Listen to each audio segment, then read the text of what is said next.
taken out by a bee. And we are live. Welcome to Radio Mythoverse for August 20th, 2019. You just heard the Mythics theme from Zalin Talus. Althea Fletcher, the lead character of Mythics, is the thoughtful intellectual of the Mythoverse 3, having been forced to do her job with both hands tied behind her back. Thanks to the Order of the Carolingian Cross, she must rely on every ounce of wit and resourcefulness she possesses to maintain the balance between the supernatural and the mundane. Hers is a fascinating story, and Zalin Talus did a top-shelf job with that track. Now, the digital download of that track was made available in our recently funded Kickstarter campaign, so if you backed it at certain tiers, you will receive a copy of that song in your inbox, along with the rest of the digital rewards. Now, Zalin's done a lot of work for a lot of different independent creators, including the Rags team, so he is very prolific. I'm going to put a link to his channel called Comic Book Music in the description below the video. Good evening, folks. I'm Dan, one of the lead creators and editor-in-chief of the Mythoverse. And with me tonight are the other two lead creators, our head of community outreach, Brett, and our head writer, Matt. Hey, guys. Glad to be on with you as always. What's up? Hey. Hello. Somehow my notifications missed the stream, but I found it anyway. Your notifications on YouTube missed the stream? I mean, I hit the bell and everything. This thing is set to alert me. Huh. But I think it might have been something I did last week, because you set this alert like a week in advance. Ah. I thought I had it set to alert me, but I guess I might have accidentally turned it off. Oh, that's something we need to look into then. I don't want anyone to be missing the notifications. Yeah, well, it showed up in my subscription feed, so it all worked out. Okay, great. Anyway, so Matt, how are you doing? I am doing good. How about you? That's it? Anything new? Yes, that is it. That's it, huh? Nothing. Yeah, that's pretty much it. But we seem to be still on track to finishing up Mythics in a few weeks. Okay, great. Well, we'll get into that in a little bit more detail later on, but as always, I like to start off the show with some good news. So this week, I am very pleased to announce that some real progress is being made on the Changeling front. That's pretty damn exciting. Victor has turned in how many pages, Brett? When I spoke with him, he said he had 15 inked, so he is close to halfway finished. 15 inked. Holy cow. Do we have, I believe we also have a new fully colored page from Ginger Foxy. Yeah, it's the first one, which has been cycling through the slideshow. Yeah, I'm going to go ahead and put the focus on that for a minute here. I just wanted to take a quick look at this so that we could take a moment to appreciate the craftsmanship that Ginger puts into these things and how much she adds to the line work. Now, you should see on the screen right now, I'm focused on the completed page. Now, how much of this was Victor and how much of this was Ginger? The line art is Victor. The coloring and lettering is Ginger. Okay, so Ginger did all the textures on the leaves and made it appear to be sunset and all of that, and really and all the blur and all the backgrounds like outside of the back window of the car and all of that. That's all Ginger. Oh yeah. Yeah, actually, yeah. No, in fact, Ginger's actually taking over for a lot of the background elements that are outside of Victor's wheelhouse. Like, he's admitted that buildings are not his strong suits, so and the second issue has Maeve going into Avalon, the Fey realm, I just decided, you know what? If this isn't a strong suit, might as well at least just have him just put out the basic shapes and let Ginger handle the details, and she's especially excited for that because she likes doing fancy and weird architecture. She's just gonna handle all the backgrounds, the coloring, the lettering, and all the background elements that Victor can't do. I have another question. This church here, this Port City Church, is this based on an actual building in Aberdeen? Yes, it is. Oh, cool. So the name is not, though. The name is changed. Docs. Oh. Who's here with us? Alabaster scarf, I think. Alabaster, yeah. So you did not in fact dox that church, but that is an actual church that exists in Yeah. Aberdeen, Washington. Now, is this a picture that you took when you went on location to visit Aberdeen? Actually, no. We got that off Google Earth. Got off Google Earth, so it was a street view. Pretty much, yeah. Nice. Well, it came out great. It definitely has some verisimilitude there. I like how it's sunset and it looks like a church you would see in a small town. It's not too fancy. It kind of looks like it was originally purposed as some other kind of building, and the church just kind of moved in there. Well, I would not be surprised if that was the case, because, yeah, I just wouldn't. That would not be. Nice. Well, yeah, really, really great page, and I'm really happy to coming along well here. And was Maeve's mother canonically ginger before this page was colored? Funny you mentioned that. Oh, tell us the story, Brett. Well, okay. Here's the thing.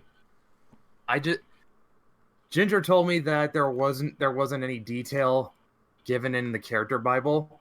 And by the way, the string keeps going offline on my end. Is it working for you, Dan? I'm getting some dropped frames, but I'm still showing it as healthy. Is anyone else having trouble with it? I'm having trouble hearing some voices. There's occasional cutting out, but I think that's more of a Discord thing than anything with the stream. I'm just checking the feed right now, and it just says the stream is off. Hold up. Okay, no, it's fine. Okay. Yeah, just. I'm seeing about. Okay. I was seeing a large chunk of dropped frames there for a minute, and that just happens.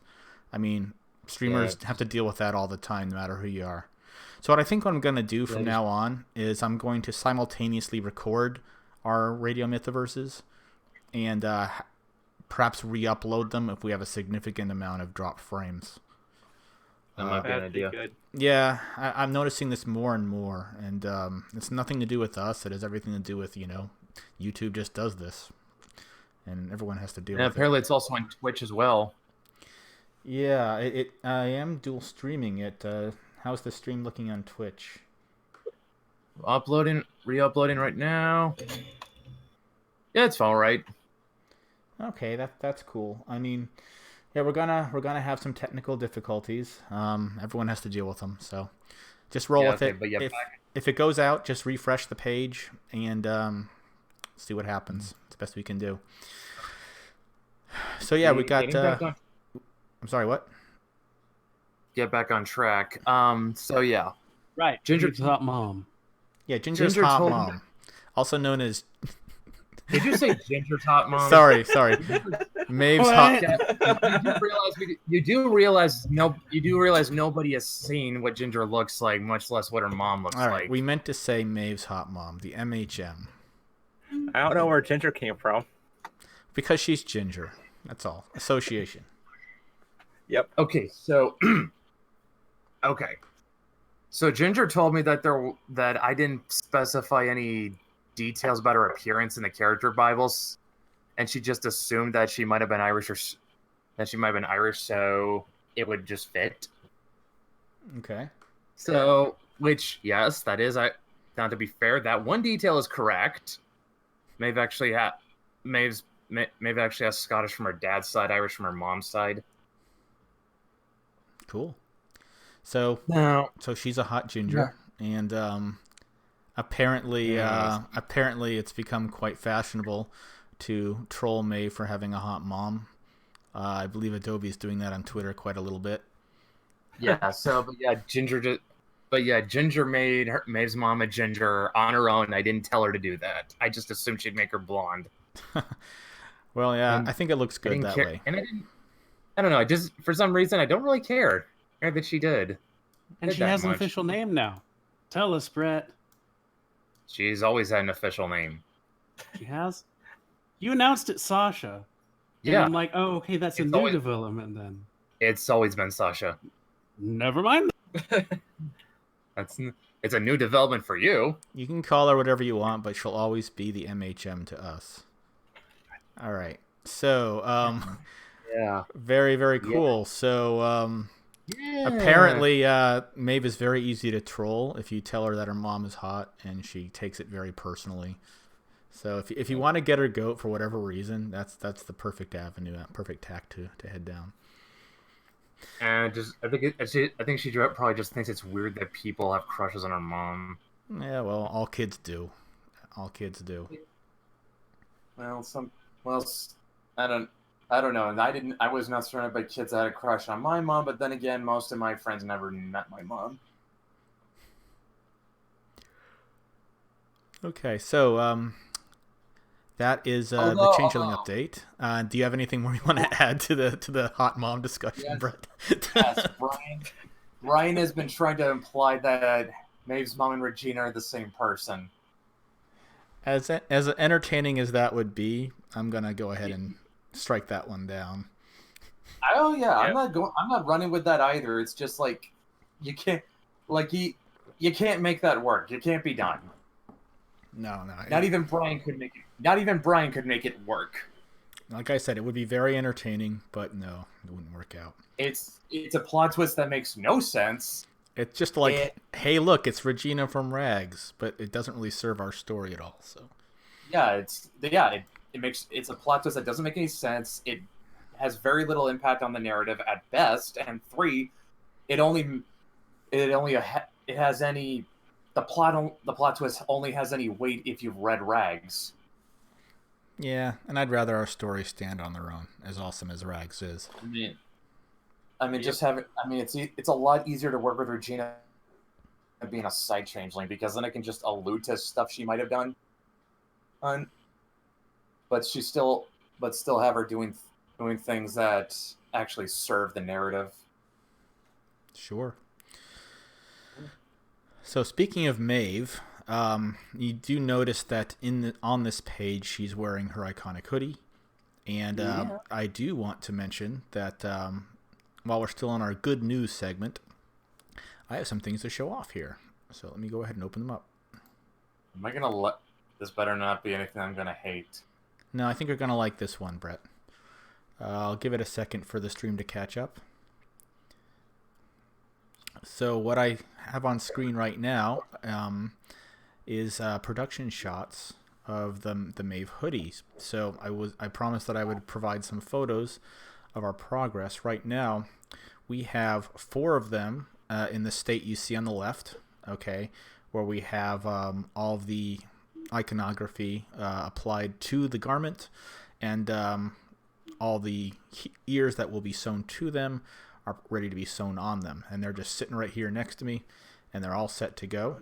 Over on the right, you can see all of the ears that were cut out. The process involves cutting the felt shape, then cutting pink vinyl, then cutting another black shape in the same shape as the first one, and sewing them together and stuffing them up with stuffing. And you get into that state on the left, and then they need to be individually sewn to the hood. So this is a highly customized specialty handmade item that was made available only to our Kickstarter backers, and for the foreseeable future that will be how they remain. So if you backed our yeah, that's the thing, is the way it's set up right now, it would be very difficult to mass produce these because of the ears. Primarily the ears are the big blocker, because they require like an entirely separate workflow, and it's very difficult to do a whole bunch of those on demand. So just to be realistic here, I would love to mass produce these. Absolutely, this is a great product, and I know it would go over well, and it would be very popular. But just out of our house right now, realistically speaking, this first run will probably be where we peak out, and we will make this a specialty item for the Kickstarter backers. If we can refine the process, then yes, absolutely, we will be offering this for sale after the campaign. But for right now, it's an item that belongs to the Kickstarter backers, so you guys got a one-of-a-kind item coming your way.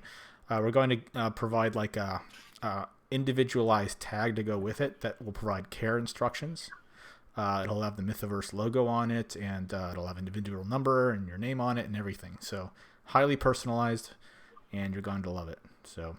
By the way, when your wife posted these in the Discord, she said she was aiming to get 4 to 6 done that day. How many are done now? Well, there are 4 of them in that state right there. They just need their ears sewed on. And if she can get 2 per week done, up until the fulfillment date of the 21st, then we will have all of them done for the backers at that time, and they will be going out separately from the books. So as soon as they're all done, they're getting mailed out, and you're going to get your hoodie. So, which is good. Very, very good. And this involved like a lot of learning on my wife's part. She's teaching herself this craft as she goes along, and she's doing an incredible job. And especially with a 1-year-old hanging off her almost all the time. So there you go. Yeah. Yeah, now she and Denise are going to trade baby pictures in the Discord. Yeah. As long as the faces aren't visible, I'm comfortable with it. And that's why I'm okay with the 2 pictures that she has posted. You can't really see his face. So, I'm paranoid. I'm old school. I'm a Gen Xer. I grew up before the internet, and I still have a thing about privacy. So, all right. They will be there, and they're adorable. If you're in the Discord, check him out. He's quite an adorable little guy. So, let's segue quickly over into our community updates segment. And I want to show you something really quick. I'm going to make sure everyone can see it before I move on.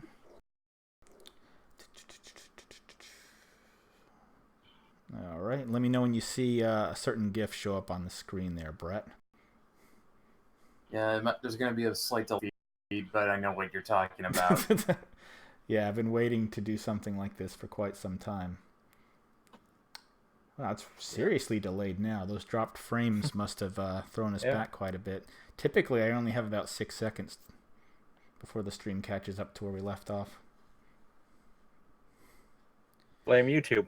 Yeah, blame YouTube. Yeah, the ticker does look like it's going by a little slow. There it is. I see it. Okay, finally. Okay. See what the great thing is? When this plays back, the GIF will show up immediately. So, but anyway, what we have here guys, is Brock. Yes? It says on my end, live stream offline.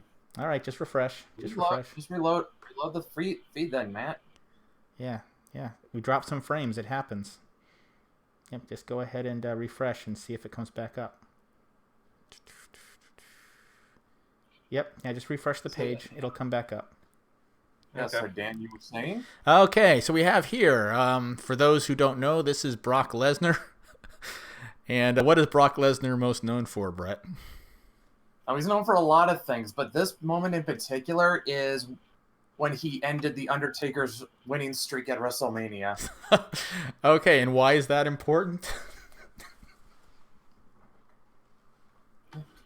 Why is that important? Why are we showing Brock Lesnar? Because Dylan's streak was finally ended. Dylan's streak was finally ended. What? Yes. Dylan was dethroned. He took the Me6 prize for 4 straight weeks, and now he has been dethroned. And I have just put up a screenshot of the Me6 standings. And this is living proof that the streak is over. Who has dethroned him? And now begins the reign of Tank. The reign of Tank, is it? So it's Tank who took the prize this week. Our very own Tank. Fantastic. He is a meme machine, and I think that's what set him over the edge. So you should be able to see on the screen now, Tank was ahead by the barest margin, 222 messages to 203. But he has finally dethroned Dylan, and we do not have to give Dylan the no prize for the 4th straight week. We love you, Dylan, but it was time to hand it over. Way to go, Tank. You get the no prize. All right. Oh, jeez. Wow, that was definitely fun. So, hey, look, Neostar's in the chat. Hey, Neostar. Hey, if you if the stream goes offline, just hit refresh. We're having some trouble tonight. It's dropping frames on us. It's not us. We're not doing anything different. It's YouTube. So, yeah. So now that we've shown off the winner of the music competition, what I'd like to do is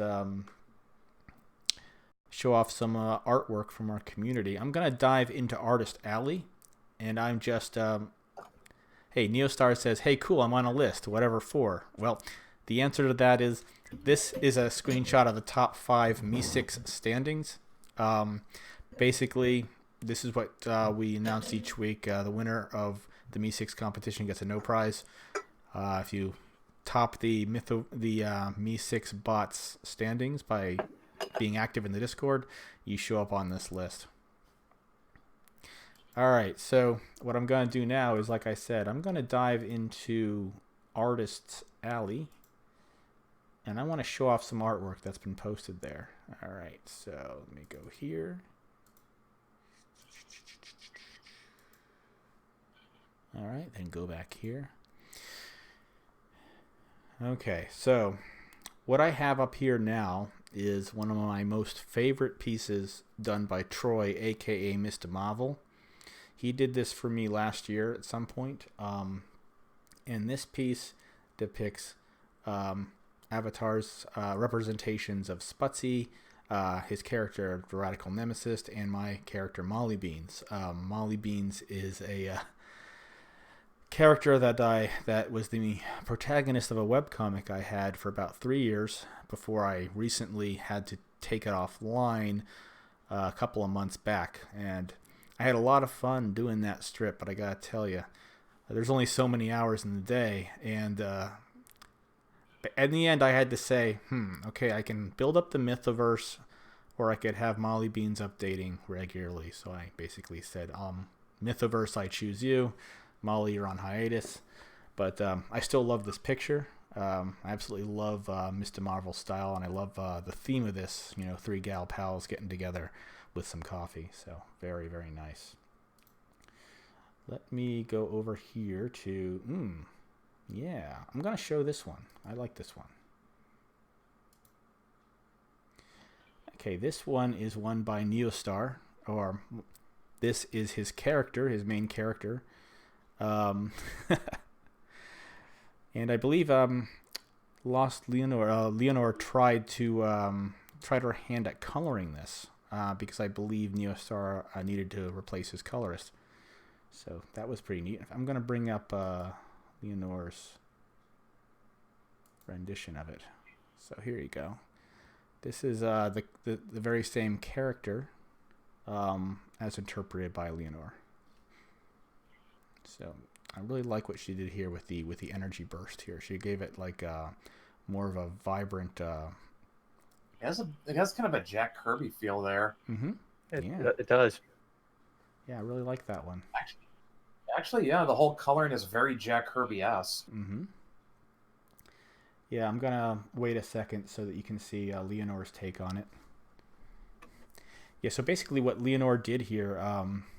Neostar had a sketch, a photograph of the line art, and it was at somewhat of an angle, somewhat at a oblique angle, and Leonore just took that photograph and colored it in, which is why the proportions look a little bit different. But I think she did a great job with that. Okay, I'm going to show another one by Troy because I love Troy. Okay, this is one of our friend Tanks, the aforementioned winner of the Me6 competition. This is one of his original characters, and this is his sniper. And this is his sniper with her wand Sona applied. During the wand pool campaign, there was something of a fundraiser where they said, hey, give us your original character and we'll give it a wand Sona. So we'll dress the character up in wand pool regalia, and this was the result for that character. So pretty cool. Mm-hmm. Nice. Let me see. Very. This one's really cool. I'm going to show this one real quick. So this one here is a collaboration between Dylan and Dr. Zoo. This is Dylan's line art and Dr. Zoo's colors. So let me zoom out a little bit so you can see that a bit more clear.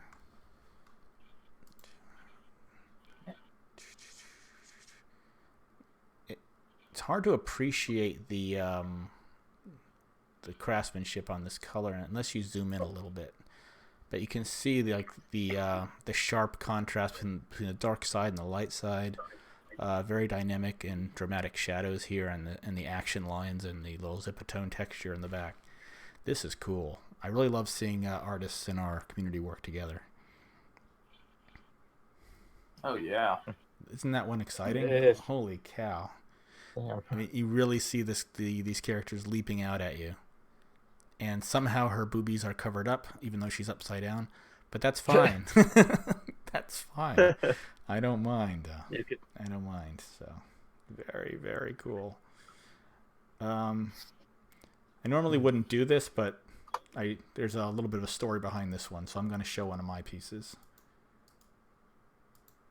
Oh.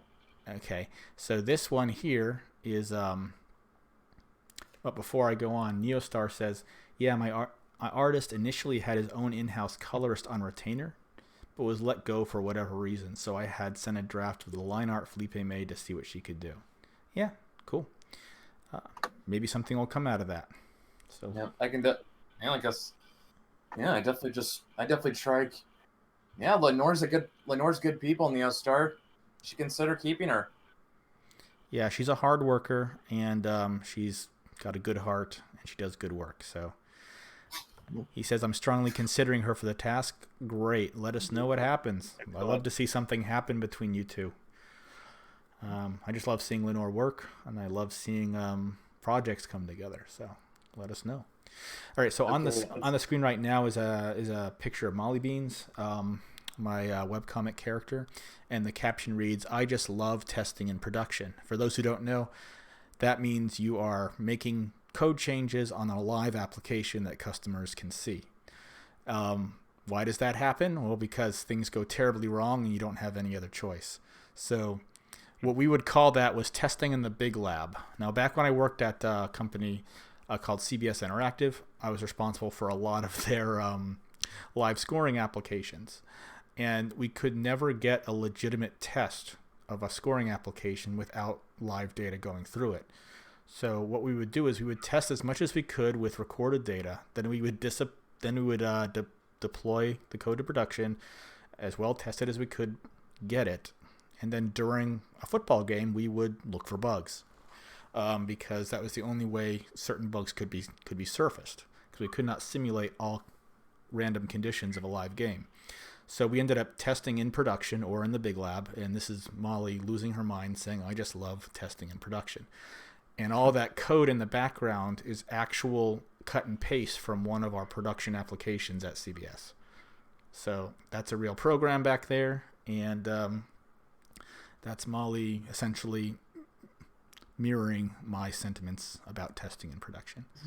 This is reminding me when I used to write code for one of my web design courses in college. It was now for Dan. This is gonna be like very basic shit. Like if for you, like this is firstly coding, because that we were just learning how to write code for a simple web page, nothing fancy, and even that was tough for me. Well, yeah, it's counterintuitive a lot of the ways. You are learning what amounts to a whole other language and a whole other way of thinking. And it's definitely not for everybody. It's not that exciting. It's very dry. It's nothing but a bunch of numbers and letters. And for those who are more visual, or for those who, crave some actual, immediate gratification from their job, it's not necessarily the best place to go. But for others, like Molly or Adobe or myself, who are much more comfortable working with things than with people for the most part, it's a perfect occupation. And the code that you're seeing in the background is what's called minified. That means it is all the white space is removed, and it's just one big, huge, giant wall of text that's almost practically unreadable by a human being. But you need to do that in order to deploy the code in production to make it as small as possible, so it uses up as few resources as possible, because it's going to be requested over and over and over and over again by thousands of people at a time in a lot of cases. So a lot of the variables are just letters, so you have no clue what the hell they stand for. So yeah, programmers should appreciate that. All right. And a lot of Neostar says Molly's quite cute. Thank you. Yeah, I designed her to be cute, so hopefully I succeeded. Well, we'll be seeing more of her, because you and I actually did talk about her being as a side character in Changeling. Yeah, and I like the concept that you have for her, and I fully approve. I think it would fit her perfectly. Yeah, she is. Okay, so basically, guys, what is gonna go on with Molly and Changeling is that she is going to be a software engineering teacher at Maeve's school. Yep. And let's put it this way: Maeve signs up for one of her classes just because she thought she could breeze through it, just goofing off on the computer. And finds out that, wait, I have to do actual work here, but then actually finds out she likes it. Yeah, Molly would not let her slack. Molly is the kind of person that values people, whatever their aptitude, whatever their skill level, whatever their intelligence, always work to the utmost of your ability, no matter what it is. So go ahead. I was saying it's kind of just more that, because I don't know how often I've talked about this, but Maeve has never been good at school. Like, it's not because she's lazy or anything, it's just because what would it be kind of an easy A or B for most people, she actually has to struggle to get a C in it. Well, school, the way it's currently situated, is not for everybody and never was. I mean, it was designed on the Prussian model, to create factory workers. So Maeve is the kind of person who probably would literally be a square in a round hole, and she probably would have done much better as a homeschooler, or maybe in a Montessori setting, or maybe some other unschooling. My daughter is definitely of that kind. Yeah, the stream is having a lot of technical difficulties. I don't think it's the stream. No, I object to the comparison to the Prussian model, because the Prussian model actually produced functioning people. Well, yeah, for the time, but nowadays, where information is so readily available, it's not necessarily the best route for everybody. I mean, if I were to say, hey, I need to go back to college to learn to program, I would be silly, because I can just purchase a Udemy course and get up to speed within a couple of months without needing to go back to school, for example. There's lots of other ways to do it right now. I mean, like my brother, he actually had to take a couple special ed classes because because of how he learned, and because when my brother was young, he got diagnosed with Asperger's, and he was just one of those kids who he did not learn the same way the other kids did. Yeah, that's the problem. I mean, it works for a lot of kids, but there are kids it doesn't work for. My daughter's one of them. She would not have thrived in that environment, so she's currently in a Montessori school. Yeah. All right. So yeah, and I'm not saying it's the best approach for everybody. For some people, traditional public school is fine. What I object to is assuming that it's the right answer for everybody. Just like college. College is fine for a lot of people, but it's not the only path to success. Yeah, that's that's basically what Maeve's problem is that she doesn't. The way I see it is she just doesn't learn things the same way the other kids do. But this is just the first time she actually found something she was good at. And that's great. I mean, that's when the light goes on, and that's when you see their true selves emerge, and they start to get comfortable. And then when children find something that they want to learn on their own for its own sake, that's when they start to excel. When you tell them and restrict their freedom, they're going to naturally resist, just like any other human being would. Real quick, I just want to show this off. This was my take on the draw your friends OCs with your style meme. And I just wanted to quickly scroll down through it. A lot of the folks in this list ended up becoming a part of our community or good friends. Like we have Maeve, we have Althea. Now, I think this was before, I started working on this before the Mythoverse was even conceived. So at this point, Changeling and Mythics were not in the same universe as Adobe Kroger. But we got Matt Reese's character here. We got Mr. Marvel. We got Tanks. We got Rags. We got Lord of Berador, who is now developing a Mythoverse property for us. We got Cowboy Steel. We got Duskquill down here, who's developing a Mythoverse property. We got Lost Leonore, and I think this was before she did the logo. And here's Ori, Batman Who Lolls, Slick Jimmy Love. A lot of really cool original characters. A lot of great folks that I had an opportunity to interact with. So very cool. Okay. All right. You know, eventually it's going to get to the point where we just can't imagine our worlds existing without one another. No, but you know what? At that point, they did. Neostar says, did you guys hear about the giant woman fighting kaiju? I think he's referring to these pieces here. I'm going to bring them up on screen right now. I don't know what he's talking about. I think he's referring to this picture right here that I am going to bring up on the screen.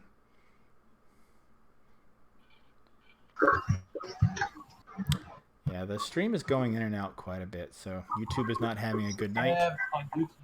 On YouTube it is, but on Twitch it seems to be just fine. Great. Well, that's why we're dual streaming, so for redundancy. So I'm going to leave this up on screen for a moment here. Twitch link. I'm here. Dan, do you have the sound turned on your end? I'm hearing something that sounds like background noise. No, there's nothing here on my end. I can hear as well. Yeah. No, I don't have any windows playing anything right now. It's Okay. Sorry, I had to mute you, Chad. Oh, yeah, it's coming from Grim. Okay. Okay, yeah. All right. I'll go ahead and mute him for the moment. I did. I already took care of it. Okay, great. So, let me... Okay, so this image I have on screen right now, I believe is what Neostar is referring to. It's a giant woman fighting a kaiju. So, yes, here it is. Neostar says, I had meant to try something like that meme. Lord knows I've drawn several characters in the community. Well, you know what? It's a great way to make friends with people. Everyone loves seeing their original characters drawn. So if you feel like taking that on, please do. I still hear Grim in the chat. What are you talking about? I muted it. Try on. That's your side. Yeah, I'm not hearing anything right now. Grim is muted, so if he lets us know that the issue's been resolved, we'll just go ahead and unmute him. Okay, so all right. Let me see. Yeah, I'm just monitoring the stream here on my laptop, and it is fine on Twitch, but YouTube is experiencing problem after problem. So, well, you have good nights, you have bad nights. What can you do? Best you can do is just roll with it. Yeah, pretty much. So, all right. So now you should see on the stream the kaiju drawing that Neostar was talking about. All right. Given that a lot of our time has been taken up with these technical difficulties, I'm just going to go through a couple more real quick. But I did want to show Leonore's recent piece that she did.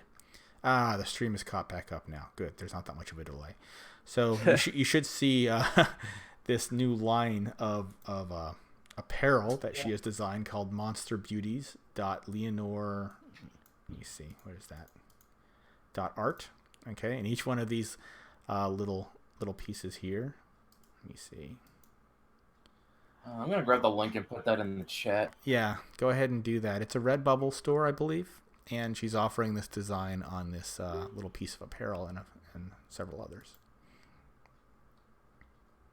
So that is Leonore. Leonore's done our Mythoverse logo. She's working on something else for us right now. She's just an all-around talented artist. She also has a Twitch page, a Twitch channel, which is, I believe, what is it? Yeah, I'll bring that up real quick.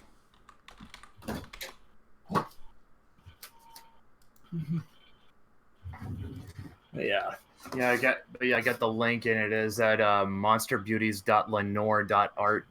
Great. And she does have a Twitch channel at twitch.tv/LostLeonore. And she's got links to all of her tip jars there, her coffee, her Subscribe Star, her Streamlabs link, and link to all of her projects down there. And follow her on Twitter at @LostLeonore, and she'll let you know when she's streaming. So when she is, please pop on there, say hello, show her some love. We love her, and I think you will too. She's delightful. Okay, so real quick, let me talk briefly about Yeah. What about? Well, hang on a second. Hang on. Okay, I want to talk about this latest storyline in Mythochibis. The latest comic has already been up on our Patreon, which is patreon.com/Mythoverse Comics. If you support us for $1 a month, you will get early access to all of our additional content, the Mythogibis strip, and our audio cast, which is upcoming. And this latest storyline here has Adobe taking revenge on a certain person for destroying her banjo. Want to talk about that real quick? Brett, you're the writer of this series.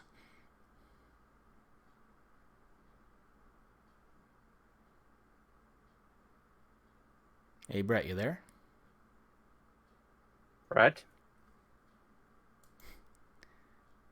Brett's muted. Brett. Brett.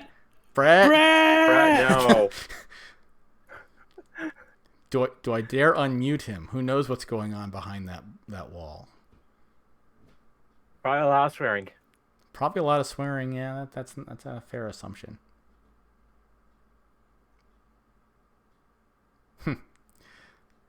The spirit of dead air has infected our stream. Yep. It was bad enough that YouTube was sabotaging us. Yeah, YouTube has been relatively uncool to us tonight, and now Brett's been muted and he doesn't care to talk about this comic. But anyway, let's go back here.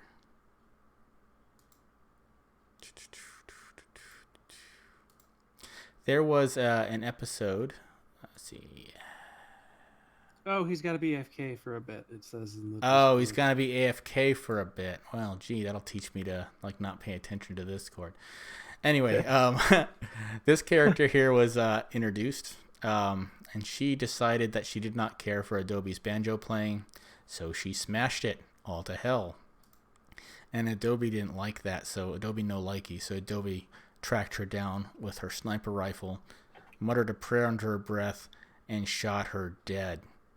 Blah ha ha, sweet revenge. So the resolution to this will be in tomorrow's strip. If you are a Patreon, you have already seen it. So Antonella is responsible for this artwork here, and I have to say, if you like this comic at all, it's probably like 90% her doing, because while I really think the scripts are entertaining, her artwork and her little artistic ad-libs really bring the thing to life. Like if you zoom in there, let me zoom in here on Adobe's expression, just so you can see what I'm talking about here.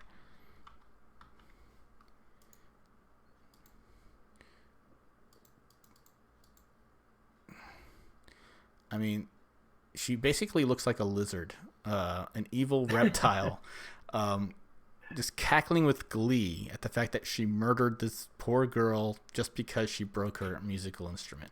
I mean, I don't blame her. I mean, I do. I'm not saying I agree, but I understand. Let's put it like that. But I still wouldn't go quite as far as she did. But yeah. Antonelle's been working with us now she just turned in the 17th strip. 17. So I'm thinking we're rapidly approaching the point where we might be getting ready to release a compilation volume in print. And include that as possibly a perk on our upcoming crowdfunding campaign. I think that's a good idea. Compilation of what? Of the Mythochibi strips. Yeah, we have 17 of them so far. And I'm thinking that would make a nice little addition to the Mythoverse print library. So It absolutely would. Yeah, these things are great. And not to mention, in the print, we could have commentary on our demented thought processes behind all of these, and all of the Easter eggs that we stuck in there that some may or may not have caught, and how the characters are behaving in a grossly exaggerated fashion to their canon versions, kind of like Teen Titans Go version of them, or maybe a Lego version of them, where we take like a little characteristic they may have and just blow it up and laugh at it. So yeah, very, very cool.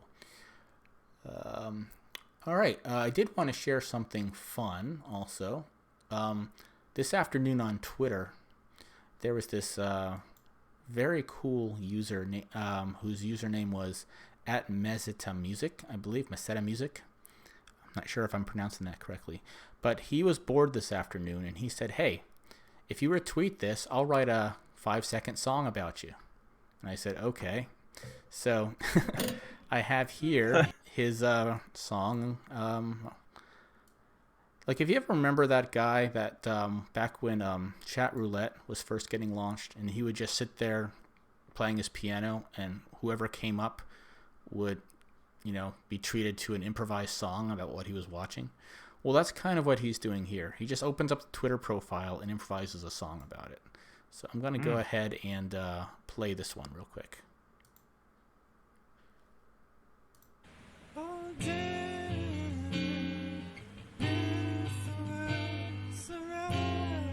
September 21st. Hey. See, it rhymes. That's a good date for that. Creator of Adobe Kroger. Ten Commander and author of Adobe Kroger. Night Errants, EOC of the Mythoverse from Wicked Publishing.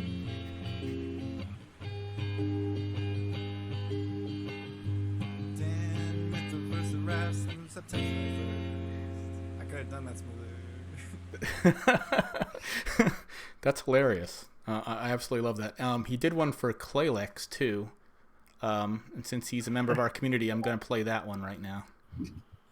Great idea. Yeah. If you ever get one of those USB business cards, just have that be the only file on it. Yeah. He pointed out something interesting that I didn't even notice. Dan Mythoverse arrived September 21st. It rhymes. Okay. Ah! Claylex. That's a good placement. It's another reason why it was a good day to choose. Tabletop gamer and a YouTuber and a streamer extraordinaire. Okay. What did I miss? Have you played Fire Emblem? Our attempts at getting a hold of you. Play that game. Did anybody play Tales of Symphonia? Fuck That you, game is Matt. Amazing. And why does it keep doing that? So that's your song? Claylex. And then Artie Tom. Let's go into this one. Oh, this is a twofer. He's got one for Claylex and Artie Tom. Artie Tom. Yes. Military unicorn and a cartoon wild. All right. So, Brett, just so you know, you missed the explanation of the Mythochibi strip. The song that was I made about Dan's Twitter profile. That's pretty much it. Yeah, I just wanted to ask you to to talk about the storyline that you had written regarding Yeah. the Boondock Saints revenge mantra. But that's okay. Don't worry about it. It's all good. Well, It's all good. I think you kind of pretty much assumed that it all started because Kate smashed Adobe's banjo and she swore revenge. Yeah, and Neostar says, and this is why you don't F with banjo players. That's right. You know, it's funny. I know a million banjo jokes, naturally, and here's one of my favorites. If a banjo player and a guitar player jumped off a building at the same time, who would land first? Okay. Okay. The guitar player would hit the ground first because the banjo player has to retune 5 times on the way down. Oh.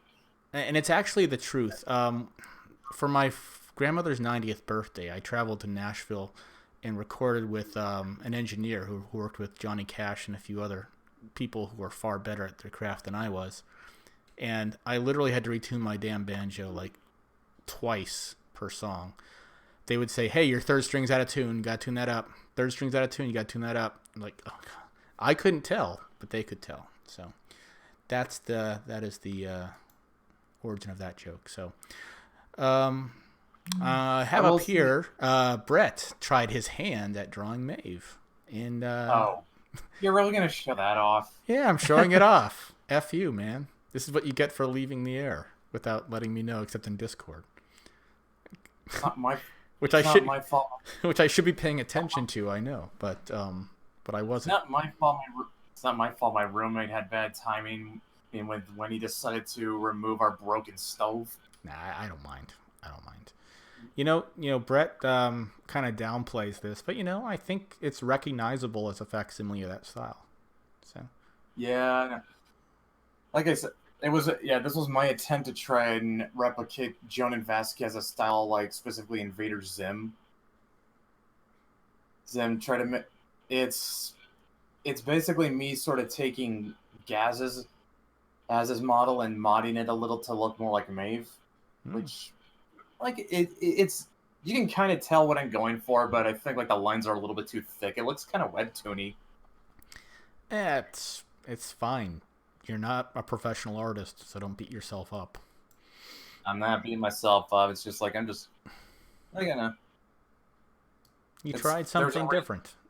It's cool. Hey, there's a reason. Well, speaking as someone who is an artist, I could tell what style you were trying to emulate, and I could tell what character it was. Yeah. So. Let me just put it this way. Okay, thanks, Alabaster. But yeah, next time I decide to get Maeve done in the Jonan Vasquez style, I'll just ask Jonan Vasquez to do it. Apparently he's not doing much these days. No, I don't know. So Neostar says Greiser plays guitar. Maybe we should reenact that joke with Adobe. That'd be great. That would be great. They could riff off of each other pretty well. That might be funny, honey. But to bring it back to the Mytho Chibi strip, yeah, all I can say is, if you guys think Kate's dead, well, you'll have to find out if she is this week. Will Kate Vampire be dead? Well, yep. The strip will be going up tomorrow, so you will find out. All right, we're coming up at the end of our first hour. Was there anything you guys wanted to discuss before I pop open a game? Well, you guys you probably could bring up like where Mythics and Adobe Kroger are because when it came to updates, it was mostly about Changeling.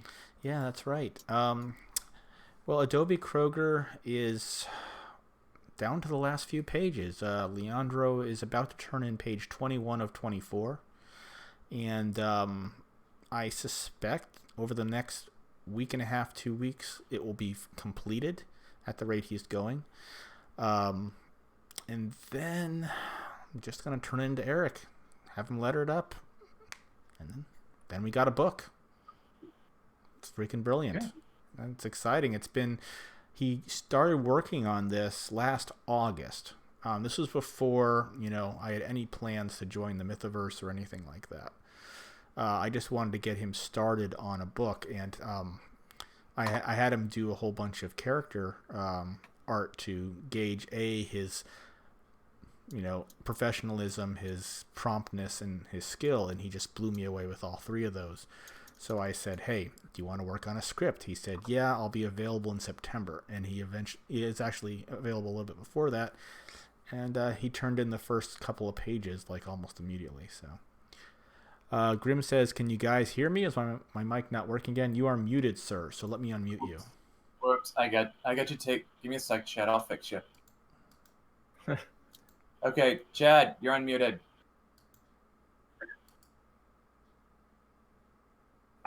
It's not comments, and you all just you missed them. They're gone. They're gone. They're lost the win. They're lost the win. I'm gonna be salty about this. That moment is gone.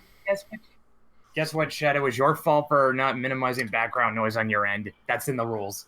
Okay. You know what? Fair, but counterpoint. My microphone wasn't working because apparently it just doesn't like to be working right now. It's got one job. I mean, what? Yeah. And it doesn't like doing it. It doesn't like doing it. Well, I think he's fired. In lighter news, I went to Anime Fest yesterday to spread the good word about the Mythoverse, and I think How did that that went go? rather well. That's great. Like I said, I'm going to design a little elegant square-shaped business card for you. That's going to have our Mythoverse logo on one side and just a QR code on the other, so they can just snap it with their phones and go straight to a landing page that tells them all about it. So that's going to be something I hope to get to you soon, maybe within the next couple of weeks. So good news, and I really appreciate you being a brand ambassador for us. So keep it up, man. And Hey, no problem. Now, before we move on to the game, Matt, Mythics. What about the Mythics? It will be complete in a few months. In a few months? A few weeks. I was Kidding. like, God, you better not be holding us up, man. It'll be if that'll only happen if Beth gets so sick that she's bedridden for that long of a period. Well, hopefully that won't happen. Knock on wood, right? Well, you know what? If it happens, we'll deal with it, but I don't think it will.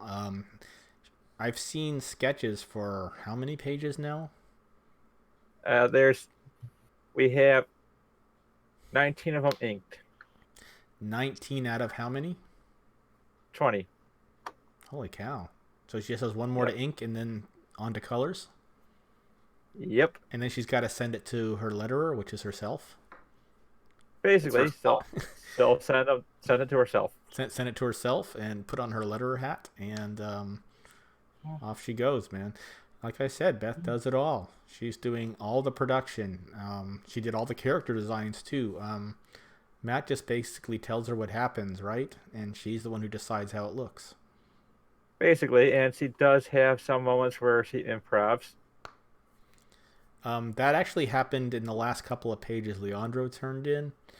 He basically just drew the pages and said, "Oh, by the way, I changed these panels into this panel, and I swapped the angle over here, and I combined this because I thought it worked better.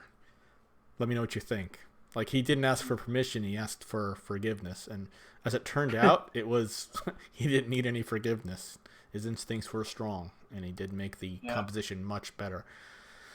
Victor's done that too.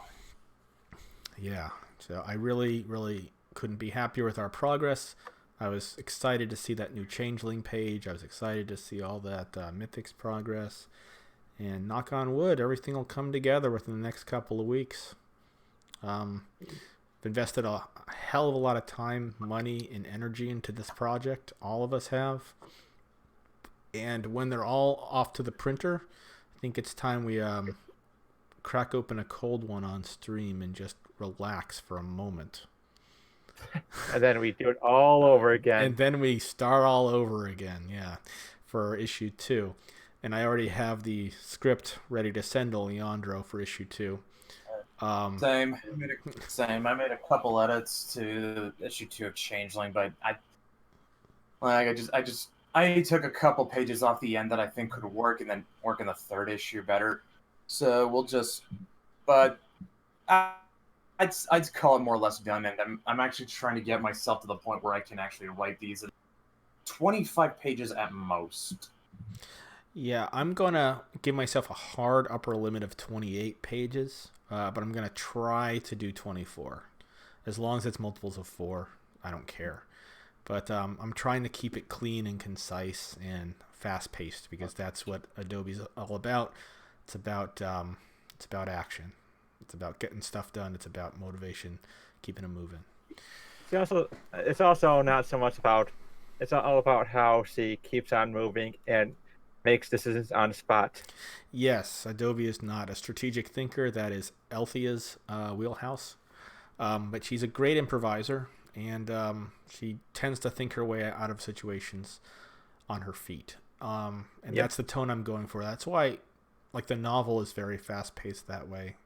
A lot of the conflicts get resolved by improvising, or luck, or a combination of the two. So, Neostar says, that reminds me, I really need to get back to work on Henshin Hero Geyser. Yes, well, dude, finish it.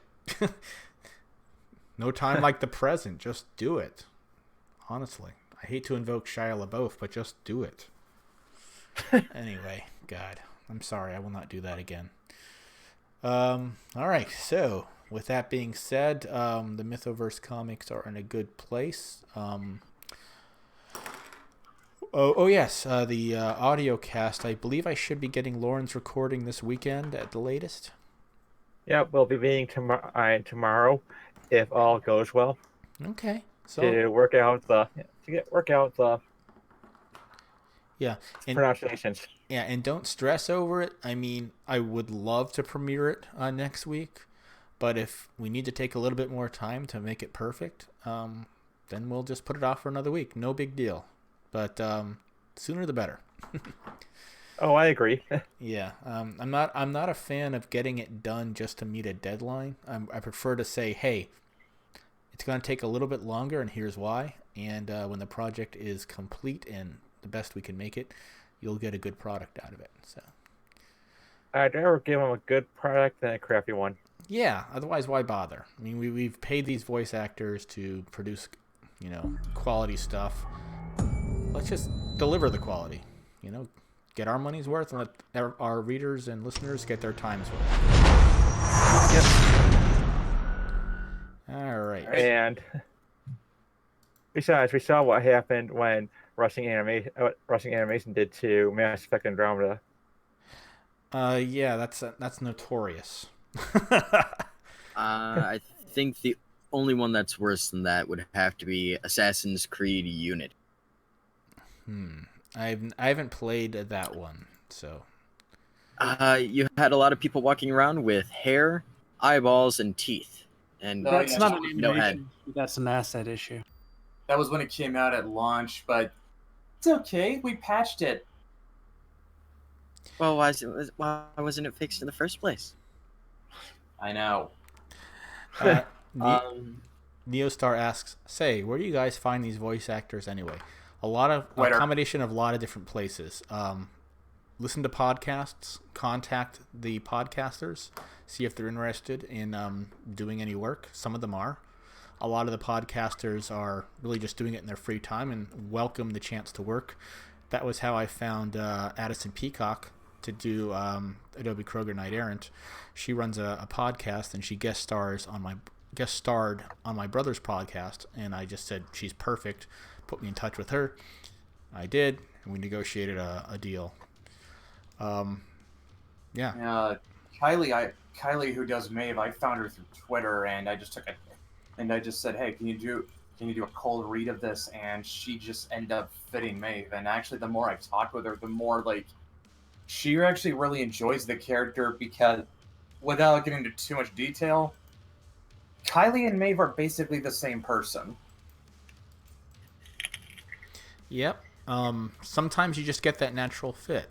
Others, it takes a little while. Like, for example, Addison took a little bit to get the character of Adobe. But by the end of the book, she said, Adobe feels like one of my best friends. I love her.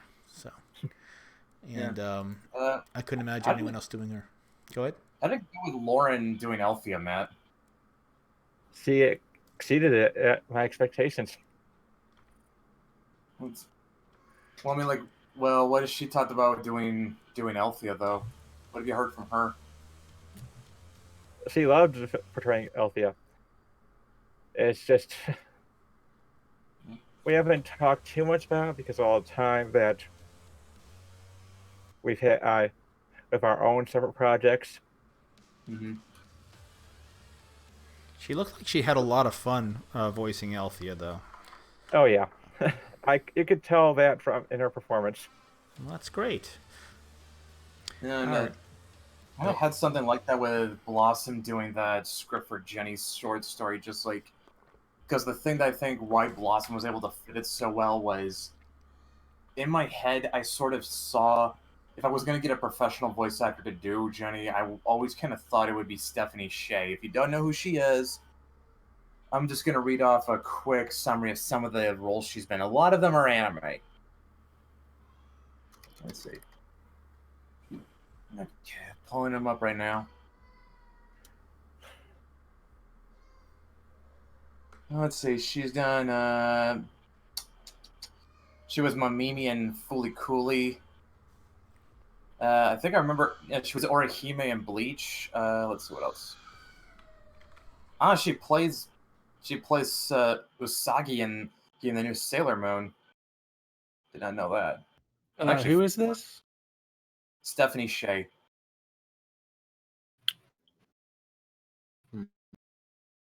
She was also Hinata in Naruto. She was in a lot of stuff. She's been in a lot of stuff. Yes. Neostar says, But- I'd love to find someone to voice Gorizer. Well, dude, like I said, we got a community here, people that are willing to try it out. Maybe you could ask. Yeah, And- maybe Chad could do it. Yeah, put it out there. Listen to what some people can do. And if not, like I said, try listening to some podcasts. Track down those that might be willing to do some freelance work. Just be prepared to pay a premium because it's not cheap to find good voice Some of them. actors. Yeah, we got in a couple of cases we got lucky. Yeah, we got really lucky. When I always say this, when I was shopping around for a voice actor for the novel, I could only find professional voice actors who had the right look and feel. Who had the right type of voice that would fit the character, willing to do it for like no less than $6,000, and that was for 140,000 words. So you got to shop around, but you got to be prepared to pay a premium if you want quality.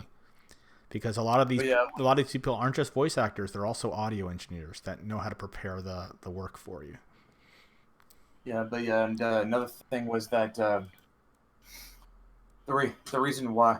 But yeah, like I said, like when Blossom was doing that read for Jenny's script, it just like I'm not gonna say Blossom sounds like Stephanie Sheh, but she has a similar cadence.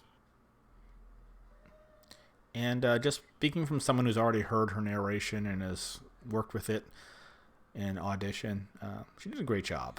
It's a very appealing delivery. Yeah. All I right. mean, like kind of. So we're playing Doom right now. Yeah. This is this gaming sequence here. This segment is dedicated to Leonore. She had a rough day. So I'm gonna just punch some demons in their freaking faces. And this is also dedicated to YouTube for giving us some difficulty in keeping the stream online. So, Doom! All right. YouTube zombies. To be honest, I don't think I can think of a game that is more Gen X than Doom. This Ribbon one, to air until it is done. this game, I played it to death and completed almost all the difficulties back in 2016 when it was launched. But I haven't really touched it since, so I'm probably going Still to need suck. to drive by the id offices and just say thank you with no explanation. Yeah. You have no idea how long I've been waiting for a shooter like this. Just plain fun. Plain fun. They encourage you to kick ass. You feel like a badass. You have to fight in order to heal. And check this out. As soon as the game starts, you get a very brief establishment of the situation, and the gameplay immediately starts. The first thing you do is you smash his skull. Ugh! Yeah, Doom guy just Yeah, Doom guy he just punches the audio recording, and it's just like, Yeah, I don't care about plot. I'm here to just punch it up. Yeah, no, because that's the thing about the original Doom. It didn't have a plot, and it didn't need one. He just stuck you. No, it had a plot, but you had to go out of your way to read it in the instruction manual. Or And at the end of the game. Look, the thing is, Chet. Look, the thing is, Albester. With Doom, you were stuck at one end of the level, and there was an exit at the other, and in between you were demons, and you just had to kill them. That's all you needed. You didn't need anything else. So much fun. Oh, it is so much If fun. If it's anything, I think the best way for them to go with a movie adaptation is get the guys who did John Wick. Oh, John Wick or Hardcore Henry? We have to continue. No, John Wick simply because they are able to do both the fast-paced action, world building, and have a badass main character who could very well be played by Keanu Reeves. I think Keanu Reeves is the Doomslayer. Now that I think about it. I mean, when you think about it, the first in the original Doom, one of his motivations is that he has to avenge his pet rabbit. Ah. For real. And it says demonic invasion in progress. Like, what computer screen would say that? But it's just like, here's what's happening. We're not trying to dress it up. Just demons are attacking. Pretty much. Yeah. And yeah, Brett, he has to avenge his pet rabbit Daisy. As John Wick said, I get it.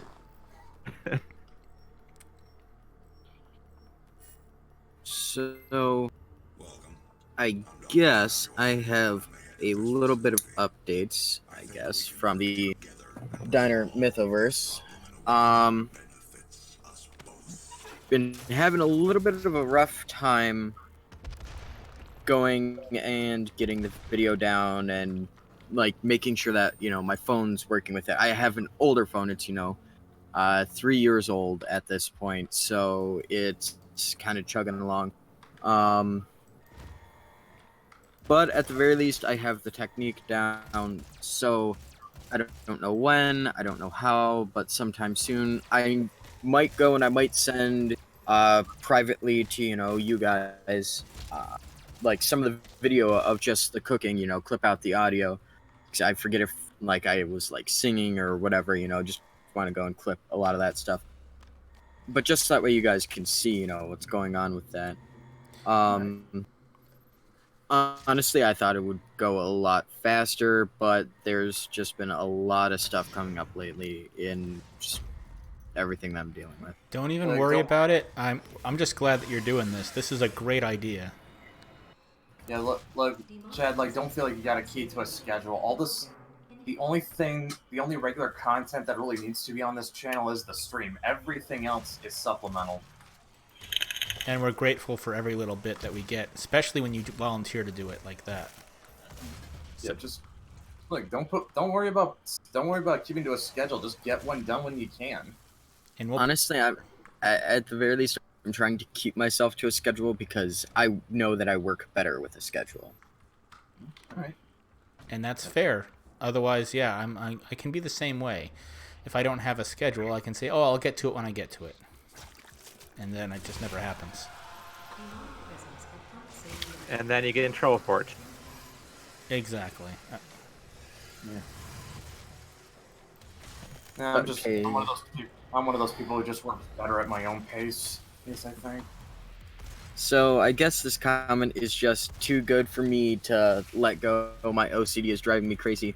Brett, your version of Maeve looks like Darth Sidious crossed with Maeve. What? Yep. I had to say it. But you know what? I love it because it gives the perfect excuse for the like coffee shop that we were talking about in, the Diner channel. I think it was on Monday. Is this about my attempt at making Maeve look like she's an Invader Zim? Yes. I appreciate it. Like, it is honestly one of my favorite pieces of art that I've ever seen of Maeve. but it just, for some reason, it reminds me of like Maeve looking and pretending to be Darth Sidious for a hot second there. Well, to be fair, all the characters in Invader Zim are pretty messed up anyway. Like, nobody is normal on that show. We cannot Normal is overrated. he would ruin everything. Like, even Dib, who is about the most normal character, is pretty fucking abnormal. It's like one of those weird. It's like Invader Zim is a show that when you actually take a look at how it's put together, it should not work, but it does, because like when you have a show that is full of so many characters that are just so abnormal, you would think they put in one character who's normal to act as the straight man, like someone that the audience can identify with. But no, even Dib is fucking weirdo. Honestly, I don't think that you need a straight man for comedy. It's possible to go to do it, but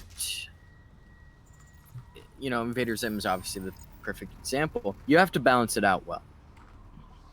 You know, different characters play the straight man at different times. You know, same thing with like Abbott and Costello. To take it way back to one of the most classic examples, you know, you had the funny man who was Abbott and Costello. Or no, Abbott was the straight man. Costello was the funny man. Yeah. Like you had to have that combo, and you know, each one did their own part at separate times. But it's just like when you look at Invader Zim, like you never have a character who just takes a look at everything and says, "What the heck?" Like they don't have the normal person reaction. Nobody acts normal on that show.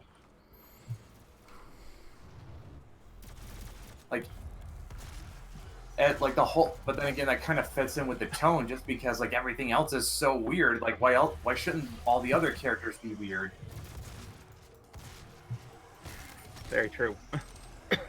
Honestly, I think normality is overrated anyways. Yeah. Also, like Invader Zim is actually very dark for a kids show. I mean, like they had an entire episode where Zim was harvesting people's organs. Well, the creator did write Johnny the Homicidal Maniac, Yeah, I know. which is quite a disturbing piece of work, if very funny. It's one of those things where it's not for everybody, is it? No, definitely not. Yeah. Whereas I don't know. It seems like with Invader Zim, like everybody who's seen it loves it. It loves it, and it seems like everybody loves it. Yeah. I guess he just sort of toned it down severely. Sometimes you have to. Yeah. If you want to get on TV, Neostar says, to be fair, nobody said the straight man couldn't be funny at times. Exactly. Yeah, that's not what I'm saying, Neostar. It's just that in a show like Invader Zim, like if you did like most people, they would put in like a straight man, something to have the normal person reaction to everything. yeah, he's the one who sets up the joke, like a volleyball player would set up a spike. Let me put it this way: if it had been done by anyone else, Dib would be the straight man. Like he would be the person who has the normal person reaction to everything. But no, because it's all Jonan Vasquez's baby, more or less. Everyone's fucking weird to one degree or another. Like, seriously, try and pick out a single person in that show who is normal. You can't. See also Archer. Yeah, that's very true. I don't know. A lot of people seem to react how normal people to Archer, like how normal people would, but it's like they're all just so. But then again, like when you get right down to it, all the characters, they're all shitty people in one way or another.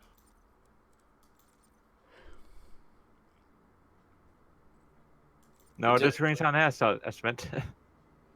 Yeah. Oh yeah.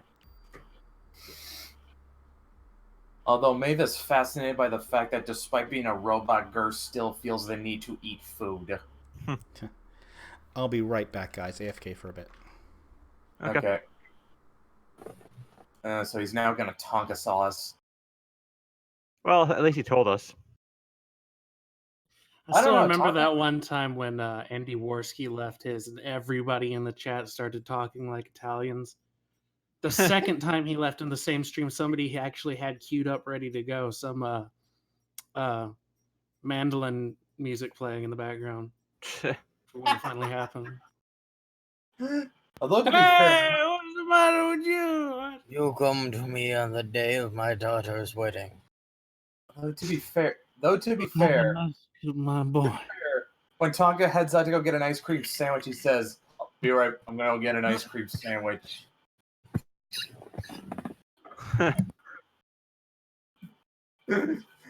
Very true. Yeah.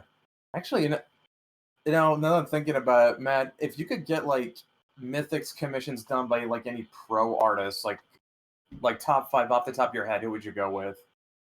Top of my head. Swear to God, if you say it. Say what Okay. now? For me, I want Mirka and Dolpha, Jonan Vasquez, Colette Turner, Art Germ, and let's see, Humberto Ramos.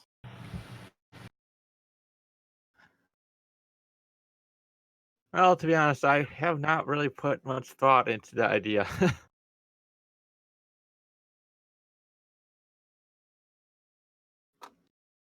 Hmm. I guess Olivier Copio.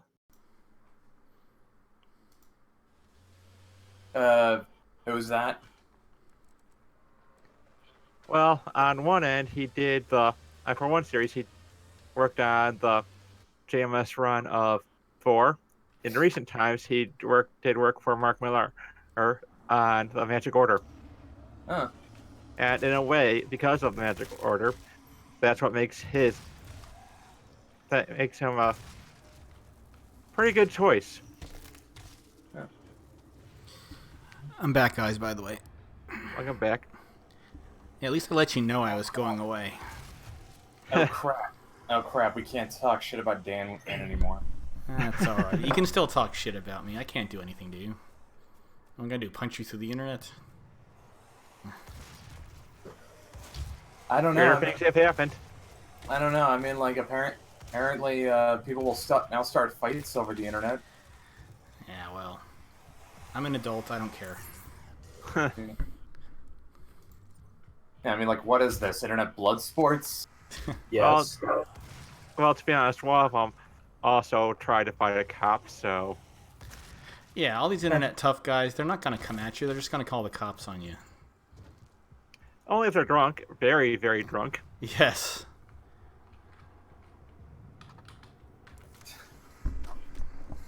That is true. Okay, so If it's anything, a certain internet tough guy will just point a gun at you and say, back the fuck off. and somehow survive and not walk away from that having learned a thing. Pretty much. Wait, what? Worski, the Miami incident. That sounds like a game. Video game, too. Let's just Keep say. meaning to look that up, and I keep forgetting. Look, let me put it this way: if it had been anyone else, and if anyone else walked away from that, they'd now be having their come to Jesus moment and realize, I need to fucking change, or I'm gonna wind up in a ditch. Not Worski. I'm gonna go out on a limb here and posit that he does not have children.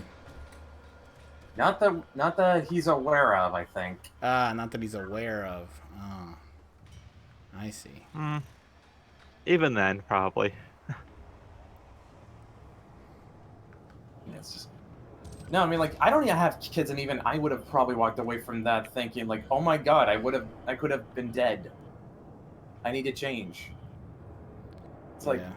most people, they walk away from a near-death experience, like, with some kind of change in perspective, I think.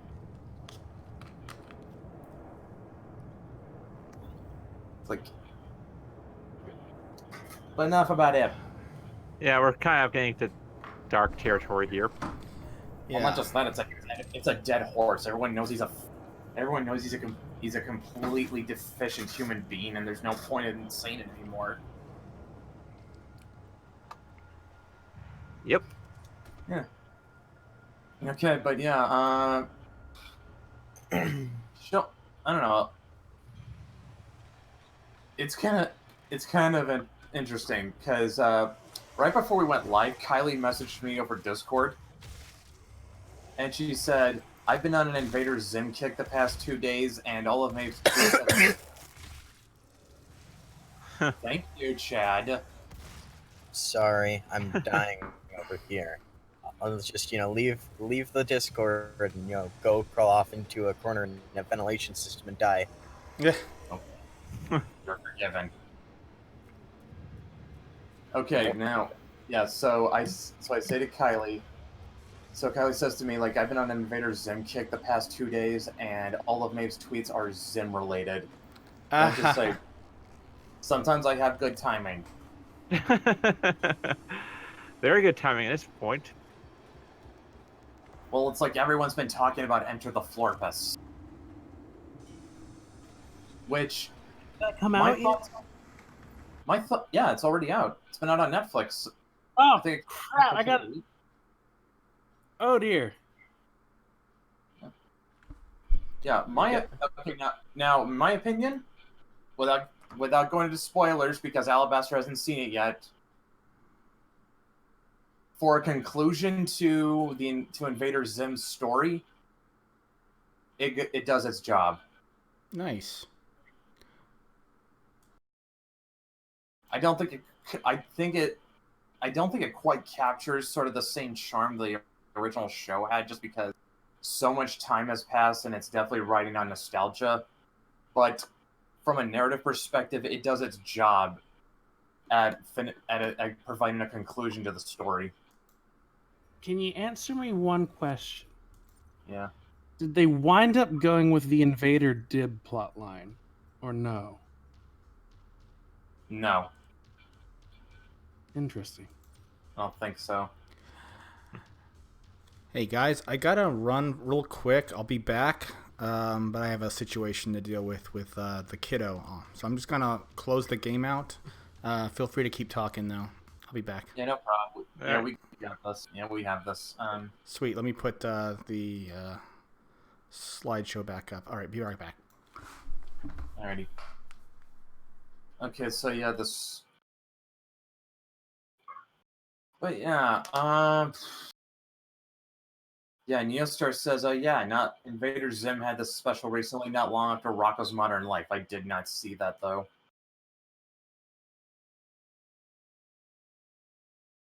I actually I missed out on that whole era of Nickelodeon, to be honest. Well, that's very unfortunate because it was really good. They had Hey Arnold, Rugrats. I mean, Rugrats was long enough that it kind of overlapped with several eras, but Yeah. But that depends on what. those were the days. Most of the, well, I mean, when I did see them, they were all pretty much on reruns at that point. But I kind of just but I like sort of missed it when they first came out. That's what I missed out on. Yeah. There was but Rugrats was probably the longest running, so Nickelodeon had. And throughout its entire run, the background music was done by one of the guys from Devo. Oh, right. Uh-oh. He turned it into a shirt.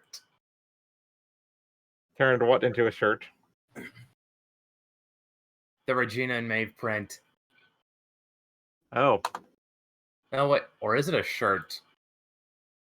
I can't tell if that's a shirt or a mouse pad. It's on Twitter. But obviously, I have to. Yep. But then again, it's Brian. He's gonna merchandise it.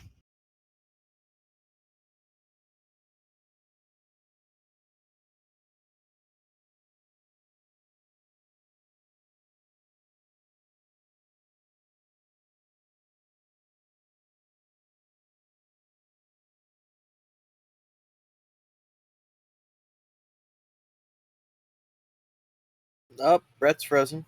Looks Uh-oh. like we just lost him. Oh no. It sounds like he's the hexes work at work again. Wonder what happened. It was doing so well.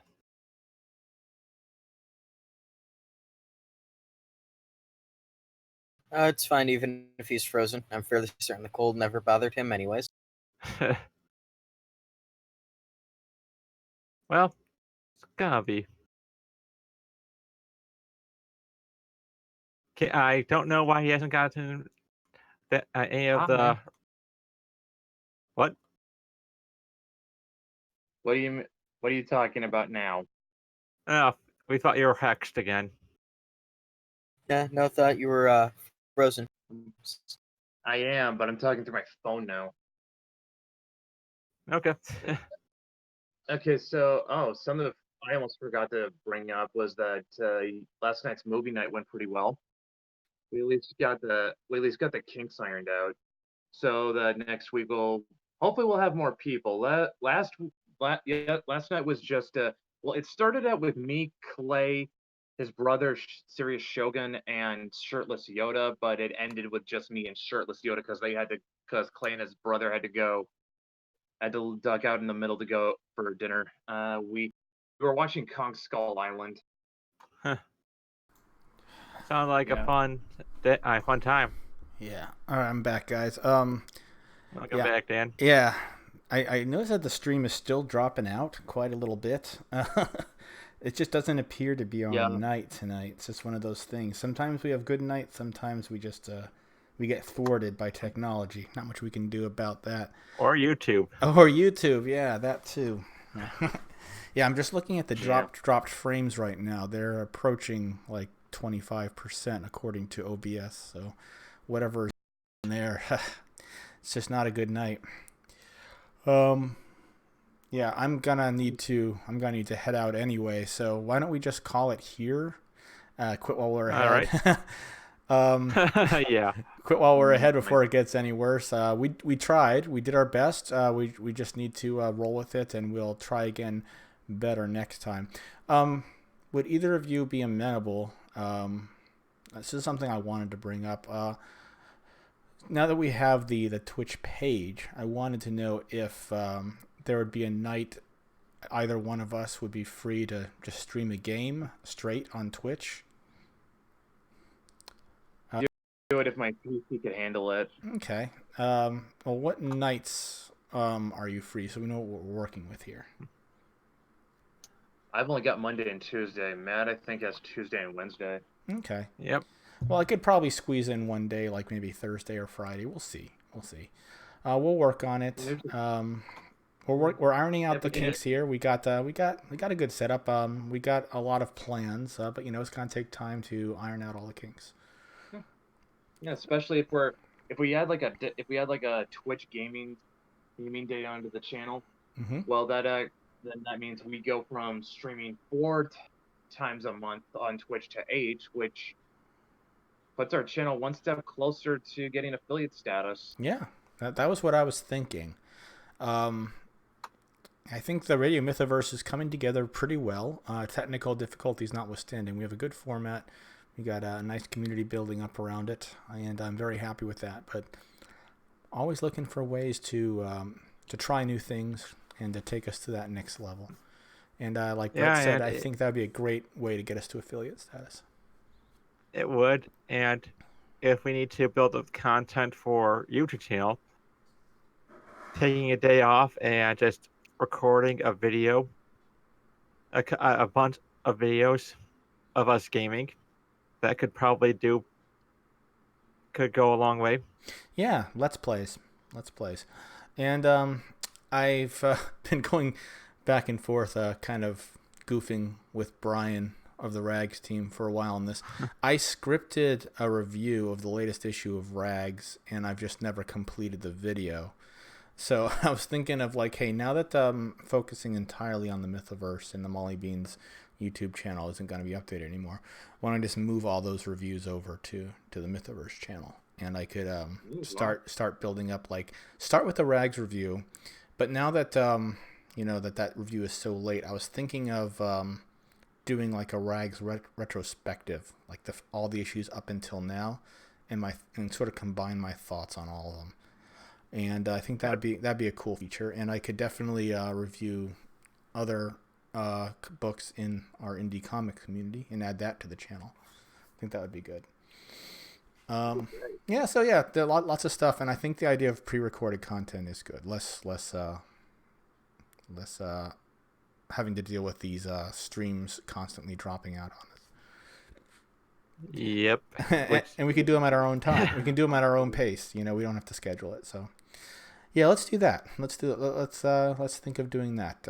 Yeah, pick a game you guys want to do a let's play on, and just record yourselves doing it, and we'll add it to the channel as additional content. Yeah, I think I can do let's plays. My PC can handle recording. Nice. All right. Well. Yeah, I'm like I said, I have some things I have to take care of that will pull me away from the computer, and I don't want to just leave you guys here with my stream running where I can't actually do anything if anything goes wrong. So let's go ahead and end it here. And anything else you want to close out on?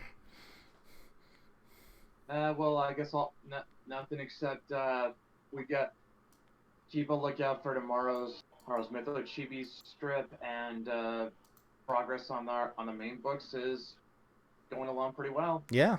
Oh, and the 27th, we'll be premiering the audio cast, and I talked with Blossom. She is down for coming on. Oh, that's great. That'll be fun. All right. If anyone's listened to the Kumite, then they know just how fun Blossom is as a person. Yeah. So hopefully when she's on, everything will go smoothly like last week. Because last week was like, I loved it. It went so well. And I'm hoping that the show goes smoothly when we have Blossom on. All right. Same. Yeah. All right. Well, guys, good night. Thanks for everything. And I will see you tomorrow in the Discord. Yes. Yeah, bye. See you tomorrow. See ya. Later.